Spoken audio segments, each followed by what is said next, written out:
beautiful wife, but and especially after you're flying all the way here to Washington and with a lot going on up in the Hill and the rest. But just as we did last year, the tradition, this beautiful bowl, the tradition of these beautiful shamrocks I have here with me.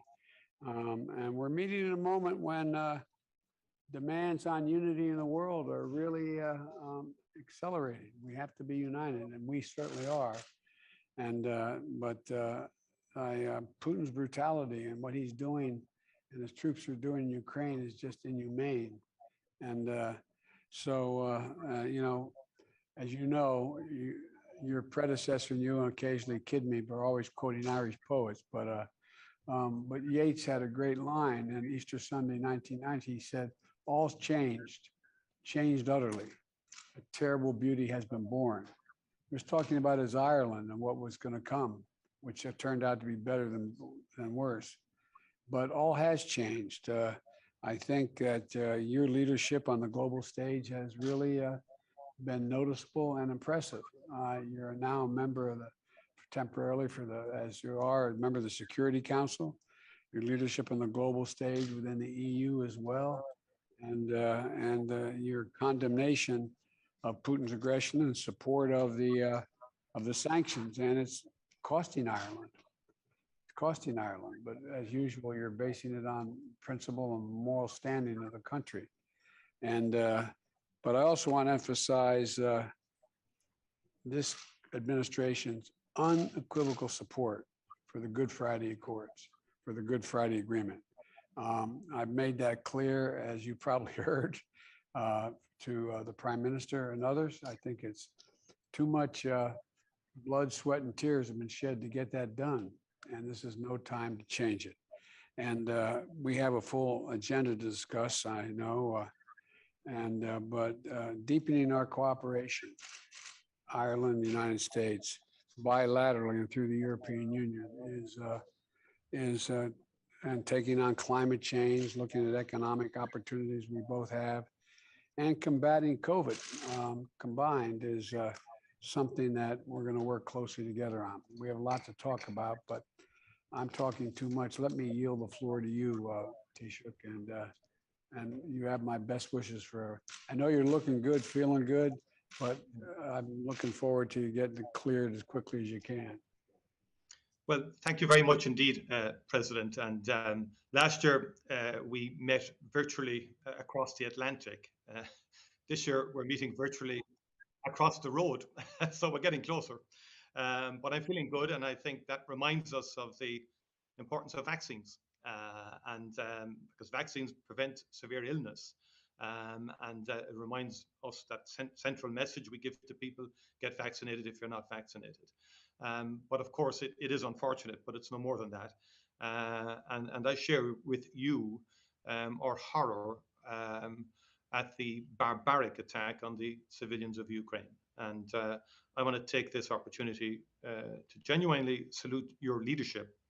It's firm, it's determined, it's strong, it's measured in the teeth of this crisis, and particularly your capacity to marshal like-minded democracies, the US, the European Union, the United Kingdom, the other Canada and other like-minded democracies are coming together to respond in an unprecedented way to this barbaric attack on the women and children of Ukraine. Our thoughts are with them, and on the young people who are dying because of this unjustifiable and immoral war on a people by the regime of Vladimir Putin. And I think it's extremely important that we keep this unity of purpose over the coming while. And Ireland stands ready to do everything we possibly can on the humanitarian front and in supporting the broadest and widest sanctions possible to keep the pressure on and to get this war ended, because there's simply too much suffering. And it's heartrending to see the appalling loss of life and also the terrible trauma on the children of Ukraine and their mothers as they flee this war zone. And we're very seized by this in Ireland, and the response has been great to behold in terms of the people of Ireland who want to do everything they possibly can here.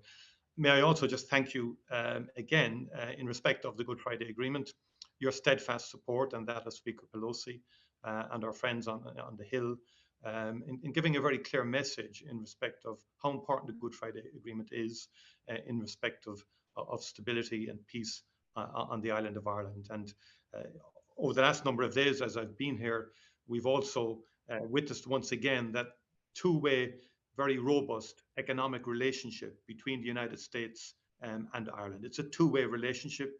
Met Irish companies yesterday who are creating 100,000 jobs in the US now. And that's because of that partnership between Ireland, Europe, and the US. So I look forward to discussing these issues in greater detail. But again, to say that it's wonderful to meet with you. We met in Glasgow recently. We had a good chinwag there in respect of a number of issues. But again, that also illustrated that partnership between Europe and the US in terms of the existential crisis of our time, climate change. So great to have this opportunity to meet with you, President. I want to say one thing while the president's here before they leave, and that is what Ireland is doing now, what you are doing, taking in Ukrainian refugees, speaks so loudly about your principles. And it's amazing. And I want to publicly compliment you for it. I think you've already brought in over 7,000 or so refugees from Ukraine, and you're prepared to do more. So thank you. Thank you. Just want to make sure everybody knows that. Thank you. That's our duty.